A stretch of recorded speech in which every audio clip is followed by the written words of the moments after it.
Kapolrestabes Medan, Kombes Pol Gideon Arif Setiawan membuat konferensi pers kasus membekuk dua komplotan jaringan pencurian kendaraan bermotor curanmor mobil.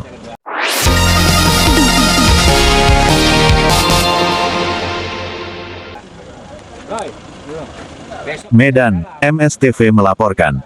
Kapolrestabes Medan, Kombes Pol Gideon Arif Setiawan membuat konferensi pers kasus membekuk dua komplotan jaringan pencurian kendaraan bermotor curanmor, mobil maupun kendaraan roda 2, sepeda motor.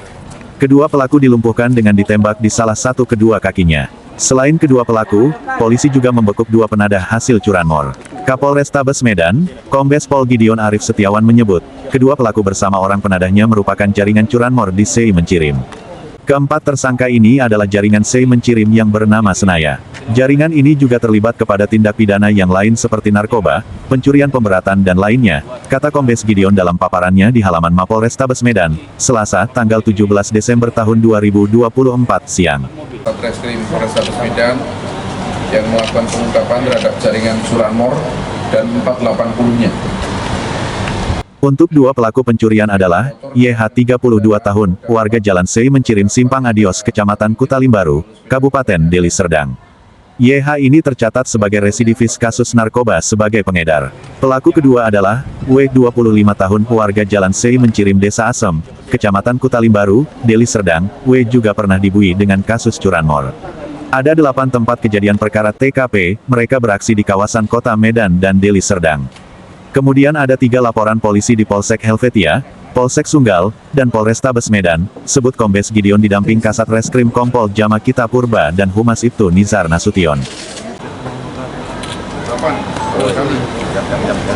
Sementara kedua penadahnya adalah, KA 38 tahun, warga Jalan Sei Mencirim, Kampung Bantan Kecamatan Kutalimbaru, Deli Serdang dan MAM, warga Desa Sei Mencirim. Pengungkapan kedua pelaku dan juga dua penadah curanmor ini berkat adanya 3 laporan korban. Laporan pertama pada TKP di Jalan Asrama, Kelurahan Dwikora, Kecamatan Medan Helvetia yang terjadi pada Kamis, tanggal 31 Oktober tahun 2024. Korbannya Ahmad Asrul Afrizal Nasution, 30 tahun, warga Karya Gang Bidan Medan Barat. TKP kedua di Jalan Kebon Baru Desa Purwodadi, Sunggal, Deli Serdang. Korbannya, Meilani Astri, 19 tahun, Jalan Ladang Baru Gang Masjid, Desa Purwodadi. TKP ketiga terjadi di Jalan Dr. Mansur Kelurahan Padang Bulan Selayang 1, Medan Selayang. Korbannya adalah Febri Ardiansyah, 33 tahun, warga Jalan Bunga Enkole 10 Medan Tuntungan.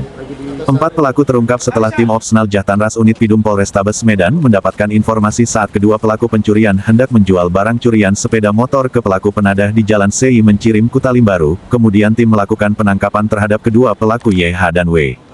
Dari hasil interogasi kedua pelaku mengakui telah melakukan pencurian sepeda motor di berbagai tempat di wilayah hukum Polrestabes Medan, ungkap Kombes Gideon. Pengungkapan terhadap jaringan curanmor dan 480-nya.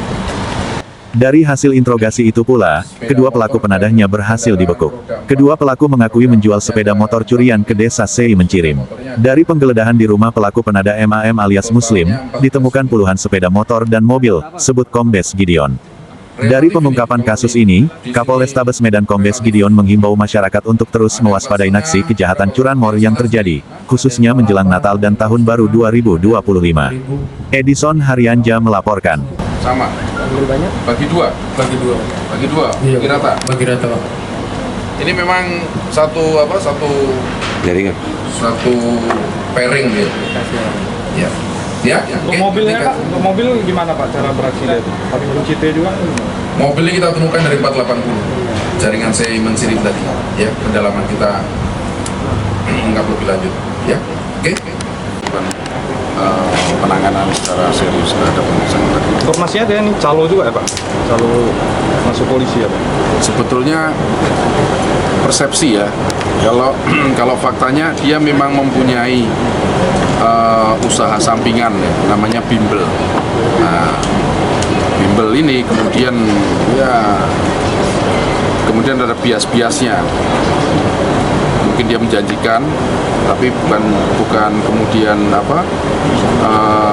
bisa meluluskan gitu. Dia menjanjikan, namanya janji, tapi dia tidak punya kapasitas untuk menentukan seseorang lulus atau tidak menjadi anggota Polri.